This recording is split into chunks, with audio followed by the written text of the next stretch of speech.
శ్రీ గురుభ్యో నమః.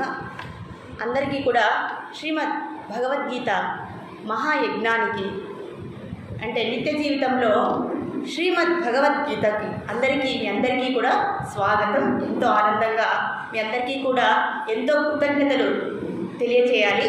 ఎందుకంటే నిత్యము మీరు ఎంతో శ్రద్ధగా ఇక్కడికి వచ్చి చాలా విషయాలను భగవంతుడు చెప్తున్నారు. మీరందరూ ఎంతో ఉత్సాహంగా మీరు శ్రద్ధతో ఒక తపస్సులాగా ఒక యజ్ఞంలాగా నిజంగానే భావించి శ్రద్ధగా ఇక్కడ వచ్చిన ఆ విషయం కూడా తపస్సు లాంటిదే, ఒక యజ్ఞం లాంటిదే. కాబట్టి ఆ యజ్ఞానికి తగ్గటువంటి ఫలితం మీ అందరికీ రావాలని నేను భగవంతుని కోరుకుంటున్నాను. హరే కృష్ణ. సో ఇందులో భాగంగా మనము తృతీయ అధ్యాయాన్ని భగవంతుడు మనకు ఉపదేశిస్తూ ఉన్నారు, మనము నేర్చుకుంటూ ఉన్నాము. సో ఓం ఇది శ్రీమద్ వెరీ నైస్ సాయిరామ్.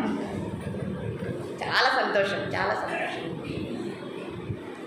భక్తులు మన దగ్గర ఉన్నారనుకోండి, మనకి ఎంత బలం అంటే అంత ఉత్సాహము, బలము, అంత ప్రేరణ అనేది మనకు షార్ట్ కట్ లాగా ఉంటుంది అనమాట. ఇప్పుడు మనం చర్చించుకున్నాము, ఒకసారి మనం తిరుమలకి వెళ్ళాలనుకోండి, మనకు దర్శనం దొరకదు. ఇలాంటి భక్తులతో వెళ్ళిపోయామనుకోండి, విఐపీలు, వాళ్ళ ఎందుకంటే పక్కన ఉన్నా కూడా మనల్ని కూడా సులభంగా భగవంతుని యొక్క దర్శనం చేయించేస్తారు. కాబట్టి అలాంటి వాళ్ళు మనతో ఉండడం మనం చేసుకున్నటువంటి నిజంగా పూర్వం సుకృతమే అని అనుకున్నాం. ముందు చేశాము, ఇప్పుడు కూడా చేస్తున్నాం. కాబట్టి చాలా సంతోషము. సో నిన్న మనము అనుకున్నాం, అయ్యా మనము లౌకిక బాధ్యతలు చేస్తున్నాం. అంతకుముందుగా మన గురువులందరికీ కూడా ప్రణామాలు. వాంఛాకల్పతరుభ్యశ్చ కృపా సింధుభ్యైవ చ పతితానాం పావనేభ్యో వైష్ణవేభ్యో నమో నమః. సో నిన్న మనము భగవంతుడు చెప్పారు, అయ్యా మనకు ఉన్నటువంటి లౌకిక బాధ్యతలను చేయాలి, అలాగే మనకు నియతమైనటువంటి మన నియతమైన బాధ్యతలు కూడా అంటే అలౌకిక ఆధ్యాత్మిక బాధ్యతలను కూడా మనము అంతే చక్కగా నిర్వర్తించాలి అని అనుకున్నాము. మరి అందరికీ వీలు కాదు కాబట్టి ఆ ఉన్న సమయంలో నియతంగా మనం చేసేటటువంటి సాధన 1 నిమిషమైనా 5 నిమిషాలైనా అది శ్రద్ధగా భక్తితో మనము సంపూర్ణమైనటువంటి ప్రేమతో చేస్తే మనం కూడా సత్ఫలితాలను పొందుతాము అని ఒకరు నిరూపించారు నిన్న. మరి అలా కాకుండా, ఆ విధంగా కాకుండా, లేదు నేను అడవులకే వెళ్ళి తపస్సు చేసుకుంటాను అని ఒక పెద్ద మహానుభావుడు అనుకున్నాడు. ఆయన పేరు కౌశికుడు అన్నమాట. ఆయనకి తల్లిదండ్రులు ఉన్నారు, చాలా వృద్ధాప్య దశలో ఉన్నారు. అంటే ఆయన లేటుగా జన్మించాడు, తల్లిదండ్రులు చాలా వృద్ధాప్యంలో ఉన్నారు, నడవలేని పరిస్థితిలో ఉన్నారు. కానీ ఇతనికి ఇంతసేపు నేను తపస్సు చేసుకోవాలి, నేను జ్ఞానసిద్ధిని పొందాలి, తత్వజ్ఞానాన్ని నేను తెలుసుకోవాలి అని అడవుల్లోకి వెళ్ళి తపస్సు చేయాలి, ఇంట్లో నేను చేయలేను. అలా అని ఇక్కడ తల్లిదండ్రుల బాధ్యత ఉంది కదండి. చిన్నపిల్లలు అప్పుడు మనల్ని చాలా బాధ్యతగా, తల్లిదండ్రులు ఎంత బాధ్యతగా శ్రద్ధగా మనల్ని ఎంతో త్యాగంతో పెంచుతారో, అలాగే వాళ్ళు వృద్ధాప్య దశలో ఉన్నప్పుడు మనం కూడా వాళ్ళని అంతే బాధ్యతగా, అంతకన్నా ఎక్కువ బాధ్యతగా వాళ్ళని చూసుకోవాలి అని మనకు భగవంతుడే ఉపదేశిస్తూ ఉన్నారు. ఎందుకంటే తల్లిదండ్రులను మించినటువంటి సేవ ఇంకొకటి లేదు అని అంటారు, అవునా కదండి. అది కొద్దిగా అవగాహన సరిగా లేక ఈ కౌశికుడు అనేవాడు ఆ తల్లిదండ్రులు ఇద్దరినీ కూడా దాక్షిణంగా వదిలేసి నేను తపస్సే చేసుకోవాలి అనేటువంటి తాపత్రయంతో అడవిలోకి వెళ్ళి తపస్సు చేసుకుంటూ ఉన్నాడు. ఎప్పుడైతే తపస్సు చేసుకుంటున్నాడో కొన్ని సంవత్సరాలు చేశాడు, శ్రద్ధగా చేశాడు. మరి తపస్సు చేసుకున్న విధంగా అతనికి సిద్ధి లభించిందా లేదా ఎలా తెలుస్తుంది? తెలియదు కదండి. ఆయన అందుకని ఒక్కొక్కసారి కళ్ళు తెరిచి అందరూ వెళ్తూ ఉంటారు కదా, ఎవరైనా వెళ్తూ ఉంటారు, వాళ్ళ వైపు చూసేవాడు. చూస్తే కోపంగా చూసేవాడు. ఒకసారి కోపంగా చూసినా ఏమయ్యేది కాదు. ఆయన అనుకుంటాడు, ఇంకా నాకు సిద్ధి రాలేదు అని అనుకున్నాడు. ఇంకా తపస్సు చేశాడు, ఇంకా ఘోరంగా తపస్సు చేశాడు. ఒకసారి ఏమైందంటే ఆ చెట్టు పైన ఒక పక్షి కూర్చోండి. ఆ పక్షి ఏం చేసింది, దాని యొక్క నైజం ఏంటంటే తినడము, విసర్జించడం, రెట్ట వేసింది. ఎప్పుడైతే ఆయన మీద రెట్ట వేసిందో ఆయనకి ఎంత ఆగ్రహానికి గురయ్యాడంటే, నేను ఒక తపస్విని, నేను ఒక తత్వజ్ఞానిని, నా మీద నువ్వు రెట్ట వేస్తావా? నా కోపాగ్నితో, నా క్రోధాగ్నితో నువ్వు మసి అయిపోవుగాక అన్నాడు. అన్న విధంగానే ఆ పక్షి మొత్తము కాలి బూడిదైపోయింది. ఇప్పుడు ఆయనకి తట్టినటువంటి ఆలోచన ఏంటంటే, ఆ కోపం అయితే కొద్దిగా తగ్గింది. ఆయనకు ఒక 1 విషయం అర్థమైంది. ఏంటది? నా తపస్సు సిద్ధించేసింది. అవునా కదండి? ఇంతకుముందు ఎంతమందిని చూసినా కూడా వాళ్ళకి ఏం అయ్యేది లేదు. అవునా కదండి? మీరు 7th సెన్స్ అనే సినిమా చూసి ఉంటారు, చూసారు అందరూ? దాంట్లో ఆయనకి తెలుసు కదండి, దాన్ని ఏమంటారు? ఆయన చూస్తే ఆయన లోపల ఏమనుకుంటే అది అక్కడ జరిగిపోతూ ఉంటుంది. దాన్ని ఏమంటారు? గుర్తులేదా? ఎవరికి గుర్తులేదా? అంటే కళ్ళతోనే ఆయన చేసేస్తారనమాట. హిప్నటిజం. ఎస్, హిప్నటిజం అంటే తెలుగులో ఏమంటారు? వశీకరణ. వెరీ గుడ్, వశీకరణం అనమాట. అలా చేసేసేవారు. అలా ఈయన అందరినీ చూసేవాడు అనమాట. కానీ ఎవరికి ఏం అయ్యేది కాదు. కానీ సిద్ధించిన తర్వాత పక్షి బూడిదైపోయింది. ఇప్పుడు చాలా ఆనందం పొందాడు. సరే అనేసి మళ్ళీ కళ్ళు మూసుకున్నాడు. కళ్ళు మూసుకుంటే ఈసారి ఆయనకు ఏకాగ్రత రాలేదు. సరే బయటకు వెళ్ళి భిక్షాటనకి వెళ్దాము, భిక్షాటనకి వెళ్ళి కొద్దిగా ఆహారాన్ని తీసుకొద్దామని ఒక ఇంటికి వెళ్ళి తలుపు తట్టాడు. వెంటనే ఆ లోపల ఉన్నటువంటి ఆ మహాపతివ్రత ఆమె బయటకు వచ్చే లోపల ఏమైంది అంటే ఆమె యొక్క భర్త అప్పుడే ఇంటికి వచ్చాడు. ఈమెతే ఎప్పుడైతే భిక్ష తీసుకొచ్చి ఆయనకు వేద్దాము అనుకునే లోపలే వాళ్ళ భర్త గారు ఇచ్చేశారు ఇంటికి. ఆమె ఏం చేసింది, ఆ పాత్రని అరుగు మీద పెట్టేసి ఆయనకు వేయకుండా భర్త వచ్చిన తర్వాత ఆయన ఎందుకంటే వెళ్ళిపోయింది లోపలికి. వెళ్ళిపోయి ఆయనకు సపరేలు అన్నీ చేసుకుంటాము. ఈయనకి చాలా కోపం వచ్చేసింది. భర్తకు అన్ని సేవలు చేసింది, అంతా అయిన తర్వాత మళ్ళా వచ్చి భిక్ష వేద్దామని ఆ పాత్రని వేయబోతుంది. ఇంతలోపలే ఎంత బుర్రుగా చూశాడంటే, ఎంత కోపంగా క్రోధాగ్నితో ఆమెను చూశాడు. చూస్తే ఆమెకి ఏమీ అవ్వలేదు. అవునా కదండి? ఏమీ అవ్వలేదు. ఆయన ఆశ్చర్యంగా చూసిన, అయ్యా నేను చూస్తే మసి కాలి బూడిద అయిపోవాలి కదా, ఈవిడేం అవ్వట్లేదే అన్నది అని మనసులో అనుకుంటున్నాడు. అప్పుడు ఆ పరమ సాధు ఏమన్నది, అయ్యా నువ్వు నన్ను చూస్తే నేనేమన్నా ఆ కొంగలాగా నేను కాలి బూడిద అయిపోతాను అనుకుంటున్నావా నీ మనసులో? ఆ పప్పులు నా దగ్గరేమీ ఉడకదు, నీకు కావాలంటే భిక్షమే కదా, తీసుకొని వెళ్ళు. ఈయనకు వెంటనే ఆశ్చర్యం, అదేంటి నేను మనసులో అనుకున్నది, నేనేదో అడవిలో ఒక కొంగను కాల్చిన విషయము నాకు కొంగకే తెలుసు, కానీ ఈవిడకి ఎలా తెలుసు? అవునా కదండి? ఈవిడెక్కడో ఉన్నది, ఈవిడకి ఎలా తెలిసిపోయింది అని ఒక ప్రశ్న. ఇంకొక ప్రశ్న ఏంటి, నేను ఇంత తపస్విని, నేను ఇంటి ముందరకు వచ్చి భిక్ష అడిగితే నన్ను కాదని భర్తకు సేవలు చేసుకుంటూ వెళ్ళిపోతుందా? ఎంత ధైర్యం? ఈ 2 సందేహాలు ఆ దగ్గర ఉన్నాయి. అమ్మ నాకు అర్థమైంది, మీరు సామాన్యమైనటువంటి వ్యక్తి కాదు, మీకు నేను నమస్కరిస్తున్నాను. మరి నేను పొంగను కాల్చిన విషయం మీకెలా బోధపడింది అని అడిగాను. అప్పుడు ఆవిడ అన్నది, అయ్యా నీ సందేహాలను తీర్చే అంత సమయం నా దగ్గర లేదు, మా భర్త ఇప్పుడే లేస్తున్నాడు, ఆయనకి సపర్యలు తీసుకోవాలి, నీకు ఆ సందేహాలు నివృత్తి అవ్వాలంటే ఇక్కడ ఒక గ్రామం ఉంది దగ్గరలో, అక్కడ ఒక వ్యక్తి ఉంటాడు, ఆయన దగ్గరికి వెళ్ళి నువ్వు ఈ సందేహాలన్నీ అడుగు. ఆయన పేరు ధర్మవ్యాధుడు. ఆయన పేరేంటి? ధర్మవ్యాధుడి దగ్గరికి వెళ్ళు, నీ సందేహాలన్నీ తీర్చేస్తాడు, నాకు పని ఉంది, నువ్వు పోయిరా అన్నది అనమాట. ఈయన ఇంకేం చేస్తాడు, వెళ్ళి వెతుక్కుంటూ వెళ్ళాడు. ఆ ధర్మవ్యాధుడు ఎక్కడున్నాడు అందరినీ అడగగా ఆయన అనుకున్నాడు ఈయనేమో పెద్ద సాధువేమో అనుకున్నాడు. తీరా అక్కడికి వెళ్ళి చూస్తే ఆయన మాంసం కుట్టువాడు అనమాట. ఆయన మాంసాన్ని కుడుతూ ఉన్నారు. ఎంత బాగా చక్కగా చూపిస్తుంది, కుడుతూ ఉన్నాడు. ఈయనకి ఎంత ఆశ్చర్యం వేసిందంటే, ఈయనేదో పెద్ద తపస్వినేమో అనుకున్నారు. తీరా చూస్తే ఆయన ఒక వేటగాడు.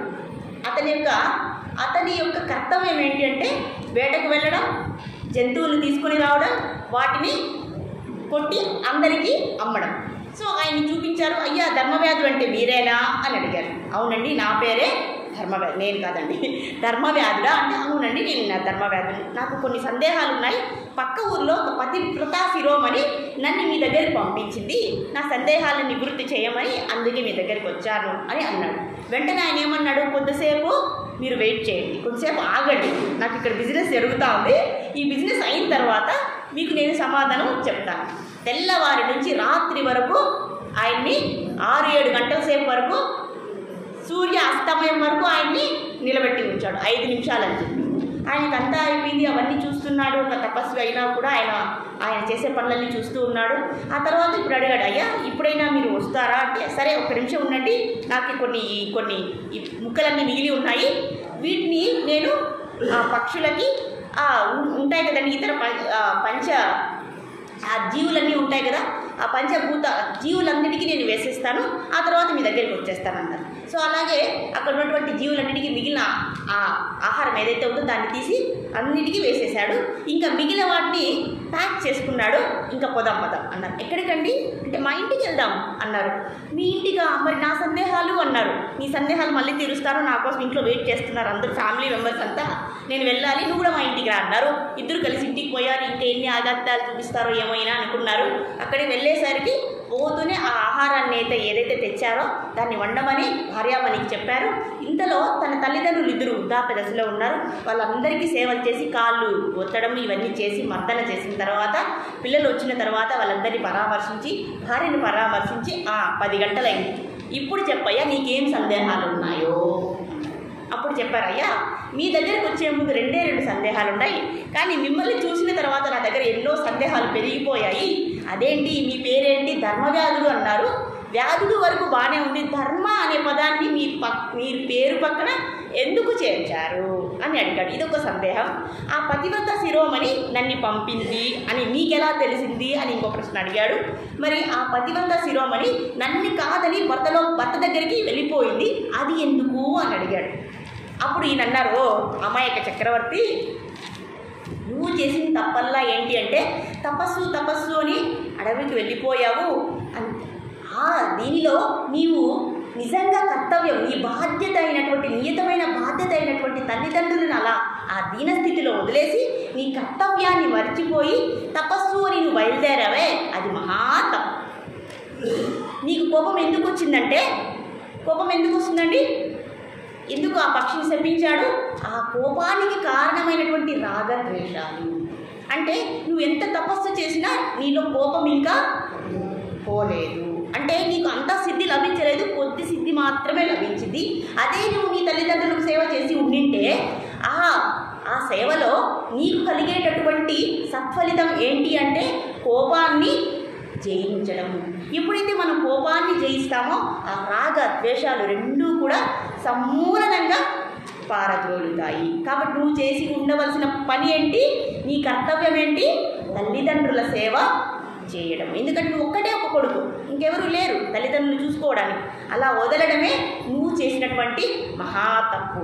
మరి ఆ సాధ్వి ఎందుకు అలా ప్రవర్తించిందంటే ఆమెకు పతి సేవనే ఆమె స్థిరంగా పెట్టుకున్నటువంటి కర్తవ్యము.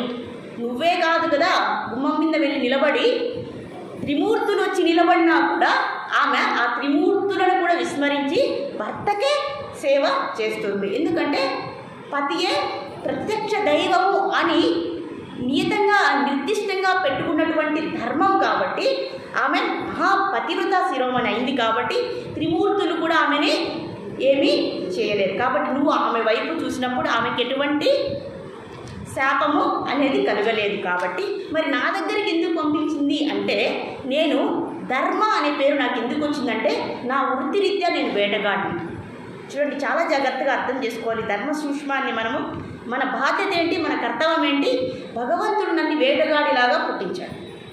నేను తీసుకోలేదు ఈ బాధ్యతని. భగవంతుడు నన్ను ఇక్కడ పుట్టించాడు కాబట్టి నా నియతమైన కర్మ వచ్చి ఈ జంతువులని వేటాడి, ఎంత వేటాడాలి? నా కుటుంబానికి ఎంత అవసరమో అంతే సంపాదించుకుంటా, ఇంకా మిగిలిన సొమ్మును అందరికీ చేస్తాను, అన్ని జంతువులకి ఇచ్చేస్తాను, మా తల్లిదండ్రులను చక్కగా చూసుకుంటాను, నా భార్య బిడ్డల్ని చక్కగా చూసుకుంటాను. దీన్నే ఈ కర్తవ్యాన్ని స్థిరంగా నమ్మినటువంటి వ్యక్తి కాబట్టి నాకు నన్ని ఆ పతివ్రత శిరోమణి నన్ను ధర్మవ్యాధుడు అని అన్ని ఉపదేశాలు ఇచ్చేటటువంటి ఉపదేశ మార్గం చేసేటటువంటి స్థితిలో నన్ను ఉంచగలిగింది. కాబట్టి ఇందు మూలంగా అర్థం అవ్వాల్సింది ఏంటంటే, మనకు నియతంగా నిర్దిష్టంగా భగవంతుడు ఇచ్చినటువంటి బాధ్యత ఏదైతే ఉందో లౌకిక అలౌకిక బాధ్యతలు రెండింటినీ కూడా మనము సమన్వయంగా స్థిరంగా చేసుకుంటూ పోతూ ఉంటే మనలో ఉన్నటువంటి కల్మషాలన్నీ కూడా ఆ సత్కర్మల రూపంలో చేయాలి. ఇక్కడ నేనేం చేశాడు, ఆయన వేటగాడు ఎంత కావాలో అంతే. అలాగే భూతదయ కూడా చేశాడు. మిగిలిన మాంసాన్ని అన్ని జీవులకు ఆయన ఇచ్చేశారు. ఆయన ఏమీ పెట్టుకోలేదు, వాళ్ళని పోషించడానికే ఆయన చేస్తున్నాడు. కాబట్టి ఇది నాకు నియమించినటువంటి బాధ్యత. కాబట్టి నువ్వు కూడా ఇప్పుడు మీ తల్లిదండ్రులు వెనక్కి వెళ్ళి మీ తల్లిదండ్రులను లక్షణంగా చూసుకో. నువ్వు ఇప్పుడు నీకు సిద్ధించినటువంటి సిద్ధి కంటే ఇంకా ఎక్కువగా నీకు సిద్ధి అనేది లభిస్తుంది. అని కాబట్టి నువ్వు వెనక్కి వెళ్ళిపో అన్నారు. అదేవిధంగా ఆ కౌశికుడు వెనక్కి వెళ్ళి తల్లిదండ్రుల్ని చాలా బాగా చూసుకొని పెళ్ళి కూడా చేసుకొని ఇంట్లోనే ఆయన ముందు కంటే ఎక్కువగా ఆ సిద్ధిని పొంది గొప్ప మహర్షిగా పేరు తెచ్చుకున్నాడు. కాబట్టి మనకు నియమించినటువంటి అంటే ఒక్కొక్కరికి ఒక్కొక్క రకంగా ఉంటుంది. జన్మతః ధర్మం అనేది ఒకటే, అందరికీ ఒకే విధంగా ఉండదండి. వాళ్ళ జన్మతః ఒకటి వచ్చి ఉంటుంది, లేదా మళ్ళీ ఇంకో విధంగా వచ్చి ఉండొచ్చు. ఒక్కొక్కరి పరిస్థితికి ఒక విధంగా ఉంటుంది. కాబట్టి ఆయన చేసిన విధంగా నేను చేయాలని లేదు. కానీ ప్రతి కర్మని కూడా సత్కర్మగా భావించి మనం చేస్తే మనకు అటువంటి సత్ఫలితం అనేది విశేషమైనటువంటి ఫలితం మనకు దక్కుతుందని ఆయన ఈ విధంగా ఈ వృత్తాంతం ద్వారా మనకి అందించబోయాడు. మరి ఈరోజు మనము చెప్పుకోదలిచినటువంటి శ్లోకం ఇది కూడా చాలా ఉత్తమమైనది. ఇందులో భాగంగా సహ యజ్ఞాః ప్రజాః సృష్ట్వా పురోవాచ ప్రజాపతి అనేన ప్రశవిష్యద్దం ఏష ఓస్తిష్ట కామదం. ఇక్కడ అంటున్నారండి, బ్రహ్మను కూడా ప్రజాపతి అంటారు. మొట్టమొదటి ప్రజాపతి ఎవరంటే బ్రహ్మదేవుడు. మొట్టమొదటి ఎవరిని సృష్టించారండి? భగవంతుడు బ్రహ్మదేవుని సృష్టించారు. ఆ బ్రహ్మదేవుని సృష్టించిన తర్వాత ఆ జ్ఞానాన్ని మొత్తం, ఇంకా నెక్స్ట్ సృష్టించేటటువంటి జ్ఞానాన్ని మొత్తం బ్రహ్మదేవుడికి బోధించాడు. ఎవరు? పరమాత్మ. ఆ తర్వాత బ్రహ్మదేవుడు అన్నీ సృష్టించాడు. ఆ బ్రహ్మాండాలని, జీవరాశులని, ప్రకృతిని, మనందరినీ. అంతకన్నా ముందుగా ఏం సృష్టించారంటే యజ్ఞము అనేటువంటి వ్యవస్థను సృష్టించారు. ఆ యజ్ఞంతో పాటు మన శరీరాలని సృష్టించారు. అంటే ఇక్కడ రెండింటిని సృష్టించారండి, చాలా గుర్తుపెట్టుకోవాలి. యజ్ఞం అనే వ్యవస్థని సృష్టించారు, అలాగే మన శరీరాలని సృష్టించారు. అంటే మనకు అన్నదమ్ములు ఎవరయ్యా సోదరులు అంటే యజ్ఞాలే. కాబట్టి యజ్ఞం అనేది ఎంత ముఖ్యమైనది చూడండి. అంటే ప్రతి పనిని కూడా యజ్ఞంగా భావించాలి అని ఇక్కడ చెప్పబోతున్నారు. ఆ యజ్ఞం అంటే ఏంటి అనేది కూడా ఇక్కడ మనకు ఎంతో వివరణగా ఇక్కడ చెప్పబోతున్నారు. సో ఇక్కడ చెప్తున్నారు, సహ యజ్ఞ ప్రజాః, యజ్ఞాలను సృష్టించి ఆ తరువాత శరీరాలను సృష్టించారు. ఎందుకు? మనకు అంటే మానవులకు మాత్రమే ఈ యజ్ఞం అనేది వర్తిస్తుంది. ఏ జీవిరాశికి, ఏ జంతువుకి, ఎక్కడైనా జంతువు యజ్ఞం చేసింది మనం చూసామా? ఏ జీవైనా చేసేది చూసామా? లేదు. మానవులు ఒక్కరే యజ్ఞం అనేది చేస్తారు. కాబట్టి మనకి యజ్ఞం అనే వ్యవస్థను ఎందుకు ఇచ్చారంటే మన కోరికలను, మన అభివృద్ధిని తీసుకురావడానికి సోపానంగా ఈ యజ్ఞాన్ని సృష్టించి, అయ్యా మీ కోరికలన్నీ కూడా ఈ యజ్ఞం చేసి అన్నిటినీ సఫలీకృతం చేసుకోండి అని అన్నారు. ఈ యజ్ఞం అనేది ఎలాంటిదంటే కామధేనువు లాంటిది. కామధేనువు అంటే తెలుసు కదండి. కామధేనువు అనే ఆవు దగ్గరికి వెళ్ళి మీరు ఎన్ని పాలు పితికినా నాకు ఇంకా కావాలంటే పాలు ఇస్తూనే వస్తుంది. అలాగే యజ్ఞం అనేది కూడా మన కోరికలన్నిటినీ కూడా తీరుస్తుంది. వేదాలలో మొట్టమొదట 2 కాండాలు దేని గురించి చెప్తున్నాయి? యజ్ఞాల గురించే చెప్తుంది. అంటే మన కోరికలన్నింటినీ, కర్మకాండ మొత్తము కూడా మన కోరికలు తీర్చుకోవడానికే అవి నియమితమయ్యాయి. సో ఇక్కడ చెప్తున్నారు, కాబట్టి మీరు యజ్ఞం అనేది తప్పకుండా చేయాలి. ఇక్కడ అంటున్నారు, అయ్యా ఇంతకుముందు మీరు సూచించిన విధంగా కోరికలను తగ్గించుకోండి అన్నారు. ఇప్పుడేమో లేదా పనుల సత్కర్మలు చేయమన్నారు. ఇప్పుడేమో యజ్ఞంతో కూడిన సత్కర్మలు చేయమంటున్నారు. ఇదేంటి? సత్కర్మలు చేయమన్నారు. ఈ శ్లోకంలో ఇంకొక పై శ్లోకంలో ఏం చెప్తున్నారు? యజ్ఞంతో కూడిన సత్కర్మలు చేయండి అన్నారు. కోరికలు ఎన్ని రకాలు? లౌకిక, అలౌకిక. లౌకిక అంటే భౌతికమైనవి, మనకి ఏమేమి కోరికలు ఉన్నాయో అవి, లేదా ఆధ్యాత్మిక కోరికలు కూడా ఉన్నాయి. ఇక్కడ లౌకిక కోరికలైనా ఆధ్యాత్మిక కోరికలైనా మీరు యజ్ఞం చెయ్యండి అని ఇక్కడ మనకు సలహా ఇస్తూ ఉన్నారు. ఎందుకంటే ఇవి మన యొక్క సర్వతోభివృద్ధికి, మన యొక్క అభివృద్ధికి ఇవన్నీ కూడా తోడ్పడతాయి. ఇప్పుడు మనకి ఏదైనా ఐశ్వర్యం కావాలి అనుకోండి, ఆ కోరికతో యజ్ఞం చేసామనుకోండి, మనకు ఐశ్వర్యము వచ్చేస్తుంది. రేపటి నుంచి స్టార్ట్ చేసేద్దామా? మనము ఐశ్వర్యం, డబ్బులు కావాలని యజ్ఞం చేసేద్దామా? అమ్మగారిని అడిగేసి చేసేద్దాం. ఓకే. కాబట్టి అంటే ఇక్కడ ఏమంటున్నారంటే మీకు ఎలాంటి కోరికలైనా, అంటే డబ్బులు కావాలి, ఐశ్వర్యం కావాలి, పదవి కావాలి, ఇలాంటి లౌకిక కోరికలు ఉంటాయి కదండి, ఆ కోరికల్ని కూడా మీరు యజ్ఞం చేసే తీర్చుకోండి. అంతేకాని తప్పుడు మార్గాల్లో, తప్పు దారుల్లో వెళ్ళి ఆ కోరికలని తీర్చుకోవాలని ప్రయత్నం చేయకండి. అదే కోరికల్ని మీరు యజ్ఞం ద్వారా చేశారనుకోండి, యజ్ఞంలో మనం చేసాం కదండి, ఎన్నిసార్లు చేస్తాము, ఎన్నిసార్లు చేస్తున్నాం కదా మనము.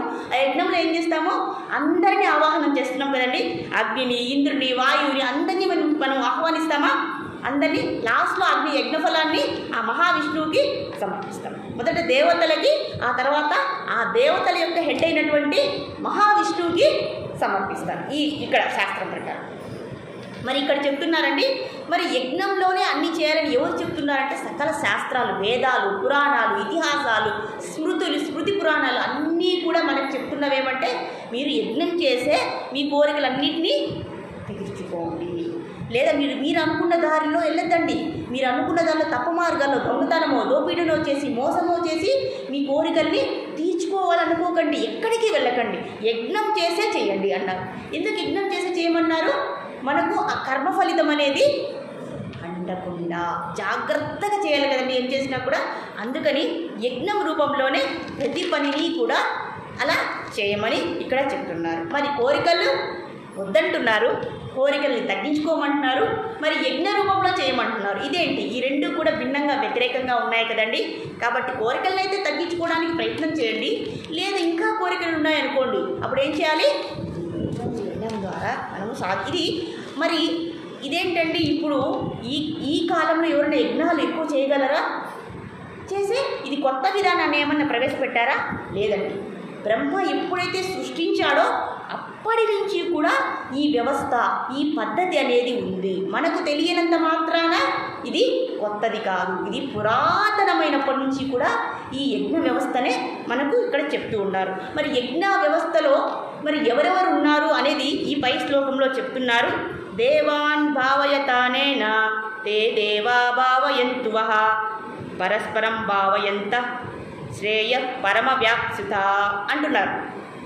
అయ్యా ఇక్కడ ఏమంటున్నారంటే, మీకు యజ్ఞం అనే దాన్ని నేను ఇచ్చాను కాబట్టి మీ కోరికలన్నింటినీ కూడా మీరు యజ్ఞం రూపంలో చేయండి అన్నారు. అంటే ఇప్పుడు రెండు రకాల దేవుళ్ళు ఉన్నారు. ఒకరు మామూలు దేవతలు, ఇంకొకరు దేవతలకి అధిపతి అయినటువంటి భగవంతుడు. మనం ఎవరు అనుకుంటే వాడు.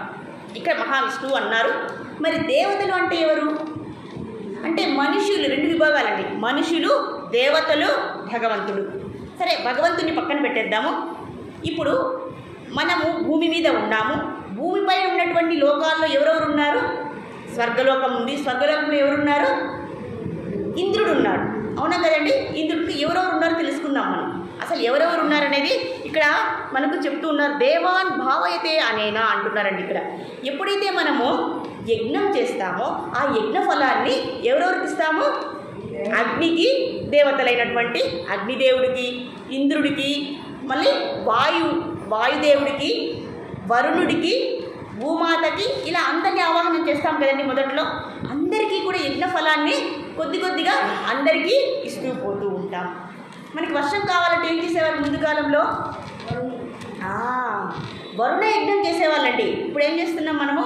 వర్షం కావాలంటే అడవుల్ని నరికేస్తున్నాం అంతే. అడవులన్నింటినీ నరుక్కుంటా పోతే ఏమవుతుంది? వర్షం అనేదే లేకుండా పోతుంది. కాబట్టి ముందు కాలంలో ఆచరించే పద్ధతి వరుణ యజ్ఞం చేసేవాళ్ళు. అవునా కదండి? కాబట్టి ఇక్కడ ఏం చేస్తున్నారంటే, ఎప్పుడైతే మనం దేవతలను సంతృప్తి పరుస్తామో, దేవతలకు మనం యజ్ఞం చేసి ఒక్కొక్క భాగాన్ని అందిస్తామో, వాళ్ళని ప్రార్థిస్తామో, వాళ్ళకి నైవేద్యం ఇస్తామో, వాళ్ళని అర్చిస్తామో, ఆరాధిస్తామో, వాళ్ళు సంతోషించి మనకు ఏ ఫలితాన్ని ఇస్తారు? మనకి ఏమి కావాలి? వర్షం కావాలా? వర్షం. పంటలు కావాలా? పంట. ఐశ్వర్యం కావాలా? మీకు పుత్ర పౌత్రాభివృద్ధి కావాలా? అది అలా ఇచ్చేవారు అనమాట. ఇప్పుడు చూడండి, సూర్యుడు ఉన్నాడు. సూర్యుడి వల్ల లాభం ఏంటండి మనకు? రేపటి నుంచి సూర్యుడు వద్దులేండి, మనకు అవసరం లేదు. సూర్యుడి వల్ల మనకేంటి లాభం? మరి సూర్యుడు రాకపోతే ఏమవుతుంది? చీకటి అయిపోతుంది. అంటే సూర్యుడి వల్ల మనకు వెలుగు అనేది వస్తుంది. అవునా కదండి? మరి సూర్యుడు రాకపోతే మళ్ళీ పంటలు కూడా పండవు. మరి చంద్రుడి వల్ల మనకేంటి లాభం? చల్లదనము. మరి రాత్రిలో ముందు కాలం కరెంట్ లేదండి. ఎవరుండేవాళ్ళు? పెద్ద లైట్గా ఎవరున్నారు? చందమామే. చంద్రుడు వెన్నెల ద్వారా కాంతిని ఇచ్చేవారు. మరి చంద్రుడి వల్ల ఇంకొక లాభం ఏంటో తెలుసా? అది కూడా వెరీ గుడ్.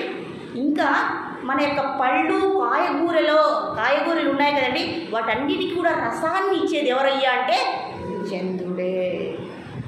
మరి సూర్యచంద్రులు ఇద్దరూ లేకపోతే మన పరిస్థితి ఏంటి? మన మనుగడ, మన ఉనికి సాగుతుందా? మరి భూమి లేకపోతే మనకేమవుతుంది? భూమి వల్ల మనకేం లాభాలు? పంటలు పండుతాయి. భూమిలో ఎన్నో ఖనిజ లోహాలన్నీ ఉన్నాయి కదా, అవునా కదండి, అన్ని లోహాలు ఉన్నాయి కదా. కాబట్టి భూమి అనేది స్థిరంగా మనకు సహాయం చేస్తుంది. మరి అగ్ని ఏం చేస్తుంది? అగ్నిదేవుడు వేడిని ఇస్తున్నాడు, అవునా కదండి. మనం వంట ఎలా చేసుకుంటామండి? అలాగే బియ్యం తినేస్తామా, కూరగాయలు తినేస్తామా? ఏం చేయాలి? వంట చేసుకోవాలి కదండి. వంట చేసుకోవాలంటే ఏం కావాలండి? ఇప్పుడు వచ్చింది ఆన్సర్, అగ్ని కావాలి కదా. మరి మనం ఇప్పుడు చాలా ఉడుగ్గా ఉంది, మనకేం కావాలండి? ఫ్యాన్ కావాలి అంటారా? గాలి కావాలి, అవునా కదండి. అలాగే నేను మాట్లాడాను అనుకోండి, నా మాట శబ్దము అది తరంగాల రూపంలో మిమ్మల్ని చేరాలంటే ఏం కావాలి? గాలి కావాలి, అవునా కదండి. కాబట్టి గాలి వల్ల మరి నీళ్లు కావాలంటే వరుణదేవుడు. కాబట్టి వరుణదేవుడి వల్ల వర్షం అనేది కురుస్తుంది, పంటలు పండుతాయి, ధాన్యం లభిస్తుంది, ఆహారం అనేది మనకు లభిస్తుంది. వీళ్ళందరూ కూడా ఎప్పుడైతే యజ్ఞం చేస్తామో, వీళ్ళందరినీ మనం ఆరాధిస్తామో, వీళ్ళందరికీ ఆ ఫలాన్ని అందిస్తామో, వాళ్ళు ఎంతో సంతృప్తి చెంది మనకు కావాల్సినటువంటి విశేషమైనటువంటి ఫలితాన్ని వాళ్ళు మనకు ఇస్తారు. మనకు సందేహం రావచ్చు, ఈ సూర్యుడు, చంద్రుడు, వరుణుడు, అగ్ని, వాయువు, ఈ అష్టదిక్పాలకులు వీళ్ళందరూ ఎవరయ్యా? వీళ్ళకే మనం ఎందుకు చేయాలి అని ఎప్పుడైనా ఆలోచించామా? మీరెవరు? ఎవరికైనా తెలుసా? వీరెవరు? మనకు ఆ యజ్ఞానికి మనకి ఇచ్చేదానికి ఏం సంబంధం ఉంది? దేవుడే ఇచ్చేయచ్చు కదా, దేవుడే పరమాత్మ మనకి ఇచ్చేయచ్చు కదా. మరి దేవతల దగ్గర దేవతల్ని మనం ఎందుకు ఆరాధించాలి? ఇప్పుడు ఒక స్కూల్ ఉందండి, స్కూలే వద్దులండి, మన ఈ గుడి ఉంది, ఈ గుడికి పెద్ద ఎవరండి? అమ్మగారు అన్నీ చేయగలరా? మరి ఎవరు కావాలి? సార్ కావాలి. ఆ సార్ ఒకరే చేయగలరా? ఇంకా ఎవరు కావాలి?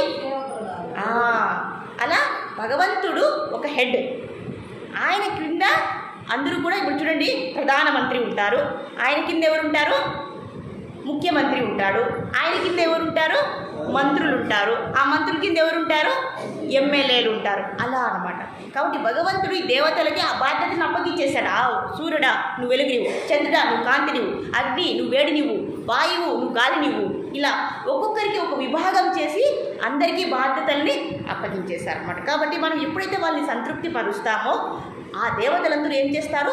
మనల్ని సన్మార్గంలో నడిపిస్తారు.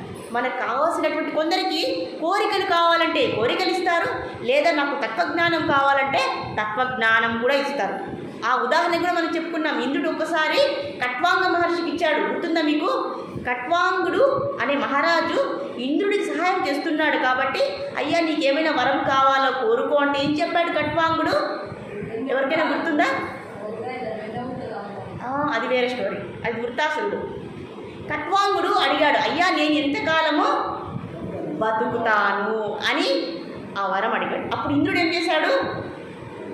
అయ్యా నేను చెప్పకూడదు, కానీ నీ కోరిక తీరుస్తానని వరం ఇచ్చాను కాబట్టి నువ్వు 1 గంట మాత్రమే బతుకుతావు. మరి ఈ గంటలో ఏం చేయాలి? నేను నా రాజ్యానికి పోవాలా, లేకపోతే మధ్యలోనే చనిపోవాలా? ఏం చేయాలి? నా కర్తవ్యం ఏంటి అని ఆయన ఆలోచించి కట్వాంగ మహారాజు ఆయన ఏమన్నారు? ఈ 1 గంట సమయం మీకు ఇచ్చేస్తున్నాను ఓ ఇంద్రదేవుడా, మీరు ఈ 1 గంటలో నాకు చనిపోయే ముందు, అంటే ఈ శరీరాన్ని వదలక ముందే నాకు ఏ ఉపదేశం అయితే నాకు ఉపయోగపడుతుందో అలాంటి ఉపదేశాన్ని చేయండి అన్నారు. అప్పుడు ఇంద్రుడు ఏం చేశాడండి? ఆ గంట సమయంలోనే ఆత్మజ్ఞానాన్ని చేశాడు. మరి ఆ ఆత్మజ్ఞానాన్ని చక్కగా విని 1 గంట లోపలే ఆయన శరీరాన్ని వదిలేసి ముక్తుడైపోయాడు. అవునా కదండి? అలా ఇంద్రుడు ఇలా ఎంతోమంది మనకు ఎన్నో రకాలుగా సహాయం చేస్తూ ఉన్నారు. కాబట్టి దేవతల్ని కూడా మనము ఆరాధించాలి. ఎలా? ఈ సత్కర్మల ద్వారా, అంటే యజ్ఞం అనే సత్కర్మల ద్వారా వాళ్ళని యజ్ఞం చేస్తే, వాళ్ళని ఆరాధిస్తే వాళ్ళందరూ కూడా మన యొక్క ప్రగతిని, మన అభివృద్ధిని, అలాగే మన మంచి సన్మార్గాన్ని, జ్ఞానాన్ని కూడా వాళ్ళు మనకు ప్రబోధిస్తారు అని ఇక్కడ చెప్తూ ఉన్నారన్నమాట. మరి ఇంతకుముందు నేను అడిగిన ప్రశ్న ఏంటి? వాళ్ళెవరు?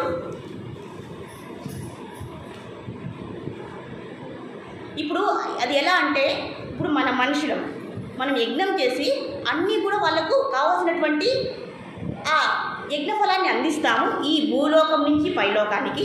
పైలోకం నుంచి ఉన్న వాళ్ళేమి వాళ్ళకి అన్ని శక్తులు ఉన్నాయి కాబట్టి గాలి, నీరు, అగ్ని, వాయువు అన్నీ కూడా వాళ్ళు మనకు వరంగా ఇస్తారు. అంటే భూలోకం వాళ్ళు పైలోకం వాళ్ళు ఇద్దరూ కూడా పరస్పరం అనుకూలంగా ఒకరినొకరు సహకరించుకొని ఒకరికొకరు సహాయం చేసుకునే విధంగా పరమాత్మ భగవంతుడు నియమించాడు. కాబట్టి ఈ దేవతలు ఎప్పుడు కూడా వాళ్ళకి చాలా భయం అండి. ఎందుకంటే పరమాత్మ ఒక నిర్దేశమైనటువంటి ఒక సేవ ఇచ్చిన తర్వాత వాళ్ళకు చాలా భయం. ఎందుకంటే పరమాత్మ మీ దగ్గర నుంచి మళ్ళీ మనకు శిక్ష పడుతుంది కాబట్టి వాళ్ళు చక్కగా సూర్యుడు తెల్లవారుజామునే ఉదయించి సాయంత్రము అస్తమిస్తాడు, చంద్రుడు సాయంత్రం వచ్చి ఉదయము అస్తమిస్తాడు. ఏ రోజైనా మిస్ అయిందండి సూర్యచంద్రుల గమనం? అయిందా? ఎందుకంటే వాళ్ళు చక్కగా విధులు నిర్వర్తిస్తున్నారు. ఎవరి కోసము? మన కోసమే. మరి వాళ్ళు భగవంతుడి కింద ఉన్నారు కాబట్టి వాళ్ళకు నియమించినటువంటి కర్మలను, కర్తవ్యాన్ని వాళ్ళు చక్కగా చేస్తున్నారు భగవంతుడి యొక్క పర్యవేక్షణలో. మరి ఈ దేవతలు ఎవరయ్యా అంటే మన ముత్తాతలు ముత్తాతలు ముత్తాతల ముత్తాతలు. ఇదేంటండి కొత్తగా? ఈ సూర్యుడు ఎవరు, ఈ చంద్రుడు ఎవరు, వరుడు ఎవరు, అగ్ని ఎవరు, వాయువు ఎవరు అంటే మన ముత్తాత ముత్తాత ముత్తాత తాత తాత ముత్తాత మనకేమవుతారండి?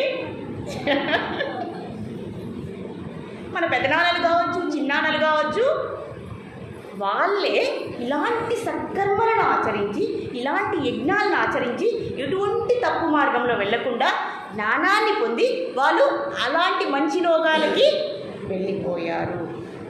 మనకు తెలిసిన విషయమో లేదా తెలియని విషయమో బ్రహ్మదేవుడు కూడా 100 సంవత్సరాలు మాత్రమే ఉంటాడు. ఆ తర్వాత కొత్త బ్రహ్మ వస్తాడు. ఒక శివుడు పరమాత్మ తప్ప, భగవంతుడు తప్ప, శ్రీమన్నారాయణుడు తప్ప మిగతా అందరూ కూడా ఆ ప్రళయంలో, అలాగే కొంతమంది భక్తులు మార్కండేయ మహర్షి ఇలాంటి వాళ్ళందరూ కూడా ప్రళయం సమయంలో వాళ్ళు బ్రహ్మ దగ్గరికి వెళ్ళిపోతారు. బ్రహ్మ కూడా కాదు, బ్రహ్మ కూడా అనకూడదు, శివుడు అలాంటి ఉత్తమ భక్తులందరూ కూడా భగవంతుడి దగ్గరికి వెళ్ళిపోతారు. బ్రహ్మ కూడా 100 సంవత్సరాలకు ఒకసారి కొత్త బ్రహ్మ మారుతూ ఉంటాడు. ఈసారి వచ్చేది ఎవరయ్యా అంటే హనుమంతుల వారు. ఇప్పుడు నెక్స్ట్ బ్రహ్మ ఎవరయ్యా అంటే ఇప్పుడు 51వ కల్పం నడుస్తూ ఉంది. ఇప్పుడు నెక్స్ట్ రాబోయేటటువంటి బ్రహ్మ ఎవరంటే చతుర్ముఖ బ్రహ్మ ఎవరంటే హనుమంతుల వారు. సో ఇలా మారిపోతూ ఉంటారు. అలాగే మనలో ఉన్నటువంటి మనుషులే ఇలాంటి సత్కర్మలు చేసి ఇలాంటి సిద్ధిని పొంది పైలోకాలకి వెళ్ళి మనకు మళ్ళీ దేవతలుగా మనకు సహాయం చేస్తున్నారు. కాబట్టి ఎవరు అనుకోవాకండి, మేమెందుకు దేవతలకి ఆ యజ్ఞ ఫలాన్ని ఇవ్వాలని అనుకోవాకండి. ఇస్తే వాళ్ళు మనకు సహాయము చేస్తారు. కాబట్టి ఈ విధంగా పరస్పరం ఒకరినొకరు అనుసరించి సహాయం చేసుకుంటే మన యొక్క జీవితము ఎంతో సమస్థితిలో వెళ్ళిపోతుంది అని ఇక్కడ అంటూ ఉన్నారనమాట. కాబట్టి మనకు వాళ్ళు జ్ఞాన ప్రాప్తిని అందిస్తారు. కాబట్టి మనం ఏం చేయాలి? ఈ యజ్ఞం అనే వ్యవస్థ అనేది మన తోబుట్టువులు లాంటిది అనమాట. కాబట్టి మన తోబుట్టువులతో మనం ఎలా ఉంటామండి? ఎలా ఉంటాము? ఎంతో అనుకూలంగా సహకారంగా ఉంటాం కదా. మనం అలానే ఉండాలి. ఎందుకంటే ఇది మానవులకు మాత్రమే నియమించినటువంటి వ్యవస్థ.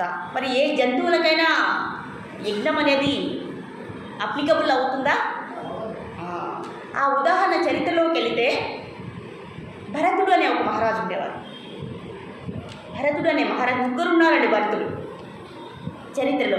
ఒకరు రామ లక్ష్మణ భరత శత్రుఘ్నుల్లో భరతుడు, ఇంకొకరు ఇప్పుడు మనం చెప్పేపోయే జడభరతుడు ఎవరైతే ఉన్నారో ఆయన పేరు కూడా భరతే. ఇంకొక భరతుడు ఉన్నాడు, ఆయన వల్లే మనకు భారతదేశం అనే పేరు వచ్చింది. ఆయన గురించి మళ్ళీ చెప్తున్నాం. ఇప్పుడు ఒక భరత్ మహారాజ్ అనే ఆయన ఉండేవారు. ఆయన ఎన్నో సాధన చేశారు, ఎంతో మంచిగా రాజ్యాన్ని పరిపాలించారు. చివరిగా ఆయన ఏం చేశారు? మొత్తం రాజ్యాన్ని త్యజించేసి ఏం చేశారు? ఏమీ లేకుండా ఒక నార దుస్తులు ధరించి ఒక అడవుల్లోకి వెళ్ళిపోయి ఒక పర్ణశాల కట్టుకొని, అక్కడ పర్ణశాల కూడా కాదండి, ఒక చెట్టు కింద ఉన్నాడు. ఒక చెట్టు కింద ఆయన ధ్యానం చేసుకుంటూ ఉండేవారు. ఎప్పుడైతే ఆ ధ్యానం చేసుకుంటూ ఉన్నారో ఆయన ఒక నది ఉన్నది, ఆ నది దగ్గరికి ఒక జింక వచ్చింది. ఆ జింక గర్భిణి.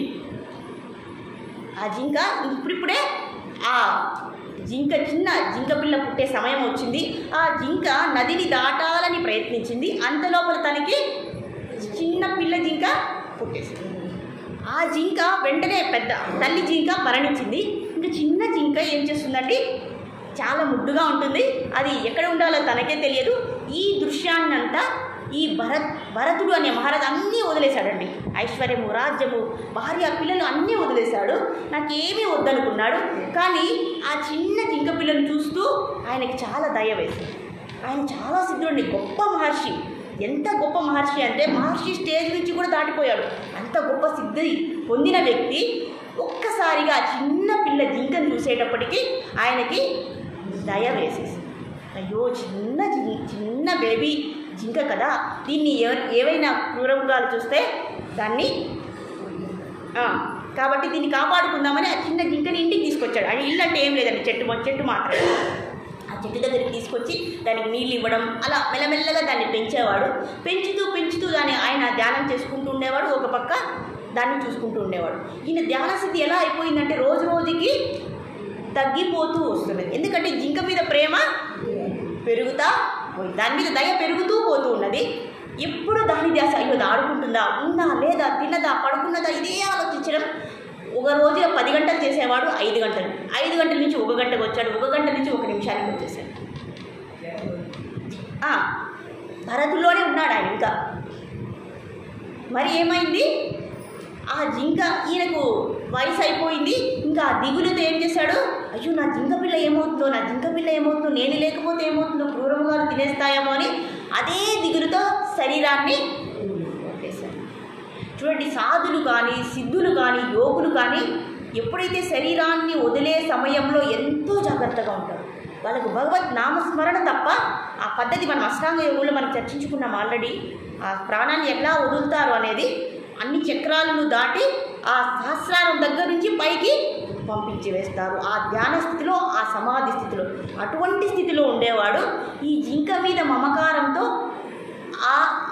అది ఆలోచిస్తూ శరీరాన్ని వదిలేశాడు.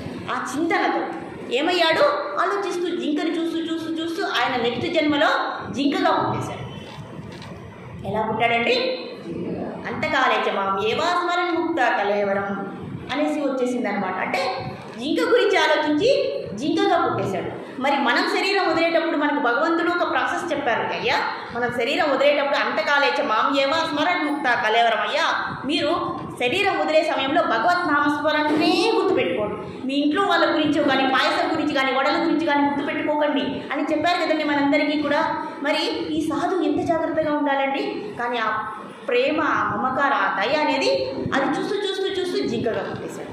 కానీ జింకగా పుట్టినా కూడా ఆయనకి యోగ సిద్ధి అనేది ఉంది, అవునా కదండి. అప్పుడు ఎంత బాగా యోగ సాధన చేసేవాడో. రూపమైతే జింక, కానీ లోపల మనసంతా కూడా యోగి, సాధువు.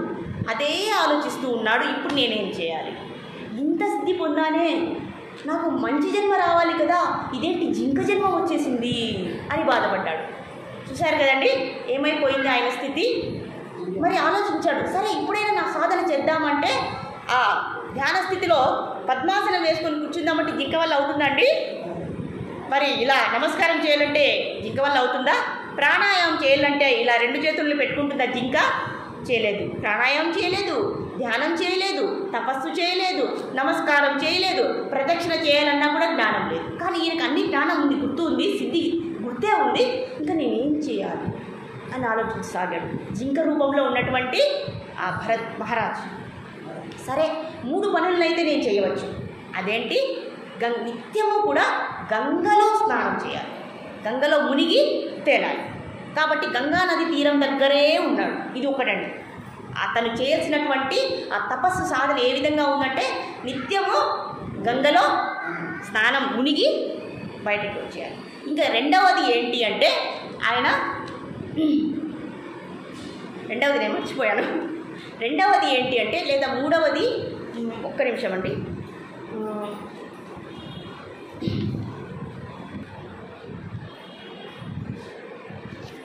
సరే ఇంకొక మూడవది ఏంటి అంటే, నేను ఎటువంటి సమూహంతో నేను ఉండకూడదు, నేను ఏకదేహి స్థితిలో ఉండాలి. అంతే కదండి, జింకలన్నీ గుంపుగా ఉంటాయి కదండి. కానీ నేను ఏ జింకలతో కలవకూడదు. ఎప్పుడైతే మనము మనుషుల్లో కలిసామనుకోండి మళ్ళీ ప్రేమ, రాగ, ద్వేషం అన్నీ వచ్చేస్తాయి. అయ్యా బాబు నాకు ఇది అవసరమే లేదు కాబట్టి నేను ఏకదేహ స్థితిలో నేను ఒక్కడనే ఉంటాను అని అది సాధన చేసుకుంటూ వచ్చినదనమాట. గంగా స్నానం చేసింది. ఆ తర్వాత గుర్తొచ్చిందండి ఇంకోటి ఏంటంటే ఏకాదశి మహావ్రతం. ఏంటండి ఏకాదశి మహావ్రతం ప్రతి 15 డేస్కి వస్తుంది కదండి. అప్పుడు ఏం చేయాలి మనము? ఆ ఏకాదశి రోజు ఏం చేస్తాము? ఉపవాసం చేస్తాం. అది మాత్రం గుర్తుంది. కాబట్టి జింక యొక్క ఆహారం ఏంటండి? ఇడ్లీ వడల కాదు, ఏం తింటుంది? గడ్డి తింటుంది. కాబట్టి ఆ ఏకాదశి పర్వదినాలలో గడ్డి తినకుండా ఉపవాసం చేసింది. చూశారు కదండి, గంగా స్నానము, ఏకాదశి, ఉపవాసము, ఇంకా మూడవది ఏకదేహ స్థితి. ఎవ్వరితో కలవకుండా తను ఇలా చేయాలి. ఈ 3 పనులు మాత్రమే చేయగలిగిందండి. కానీ మనకెన్ని ఉన్నాయండి? వ్రతాలు, నోములు, పూజలు, ఎన్ని తపస్సులు ఇవన్నీ ఉన్నాయి. కానీ మనం చేస్తున్నామా అనేది ఇక్కడ ప్రశ్న అడుగుతున్నారు. మనం అవన్నీ పక్కకు పెడుతున్నాం. ఏకాదశి వ్రతము చేయట్లేదు సరిగా, అంటే చేయని వాళ్ళ సంగతి, చేసే వాళ్ళ సంగతి కాదు. కాబట్టి ఇవన్నీ కూడా మనకు నిర్దేశించినటువంటి సత్కర్మలు. మరి జింక చేయసాగింది ఎలాగో కష్టపడి. ఏమైంది? ఇంకా ఇక్కడ చెప్తున్నారండి, జడభరతుడుగా నెక్స్ట్ జన్మలో జడభరతుడుగా పుడతాడు. ఆ జింక కాస్త ఏమవుతుంది?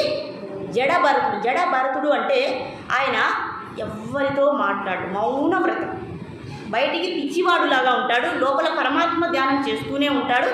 అలా తిరుగుతూ ఉండగా బట్టలు లేకుండా, ఇలా దేని మీద మమకారం లేకుండా, ఈసారైనా ఈ జన్మలో అయినా సరే నేను ఈ రాగద్వేషాలను, ఈ భౌతికమైన పరమైనటువంటి విషయాల మీదకి పోకుండా నిత్యము నేను ఎల్లప్పుడూ పరమాత్మ ధ్యానం చేసేటటువంటి తపస్సుని మనసులో ఆచరించాడు. కానీ పైన చూసే వాళ్ళకి ఒక భిక్షగాడిలాగా, ఒక పిచ్చివాడిలాగా కనిపించేవాడు. మరి లోపల మరి ఈయన ఇలా పిచ్చివాడని చెప్పి కొంతమంది ఆయన తీసుకెళ్ళి దుర్గామాతకి బలి ఇవ్వాలని అనుకున్నారు. ఈయన చూస్తే మాట్లాడడు, ఎవరు ఏమైనా హాని చేస్తే చేయించుకుంటాడు. వాళ్ళు ఏం చేశారు? దుర్గామాతకు బలి ఇద్దామంటే ఏమీ కనపడడం లేదు, ఈ పిచ్చివాడు దొరికాడు, ఈ పిచ్చివాడిని కాళికామాతకు బలిస్తే మనకు గొప్ప ఫలితము లభిస్తుందనేటువంటి ఉద్దేశంతో ఈయనని తీసుకెళ్లారు.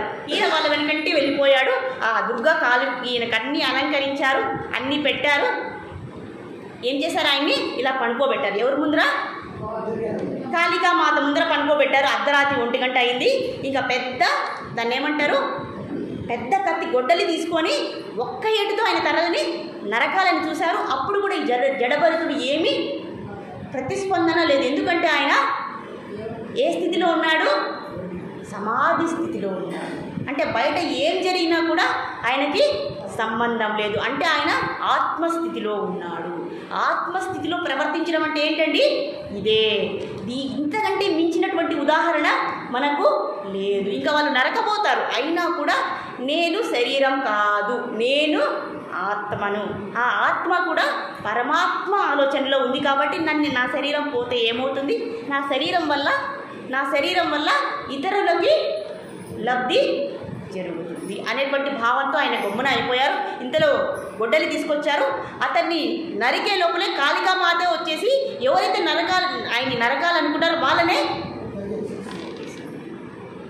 దుర్గాదేవికి ఎంత కోపం వచ్చిందంటే తన భక్తుల్ని ఇలా చేస్తారా అని ఆమెకి ఆగ్రహం వచ్చి ఆమె ఆ మూర్తి నుంచి బయట వచ్చేసి ఆ నరికిన వారిని తిరిగి నరికేసింది. ఆ నెక్స్ట్ జన్మలో ఈయన మళ్ళీ గొప్ప ఆ దివ్యలోకాలకి ఆయన వెళ్ళిపోయాడు అని ఇక్కడ చెప్తున్నారు. కాబట్టి మనము తపస్సులు ఈ విధంగా మనం చేయవలసినటువంటి అవసరం లేదు. కాబట్టి యజ్ఞ రూపేణ సత్కర్మలన్నింటినీ కూడా మనం ఆచరించి సత్ఫలితాలని మనం పొందాలని మనకు ఈ వృత్తాంతపరంగా మనకు అందరూ బోధిస్తున్నారు. కాబట్టి ఈ విషయాలన్నింటినీ మనం గుర్తుపెట్టుకొని హరే కృష్ణ కృష్ణ కృష్ణ హరే హరే, హరే రామ రామ రామ హరే హరే. శ్రీమద్ భగవద్గీతకి జయ. శ్రీల ప్రభుపాదికి జయ.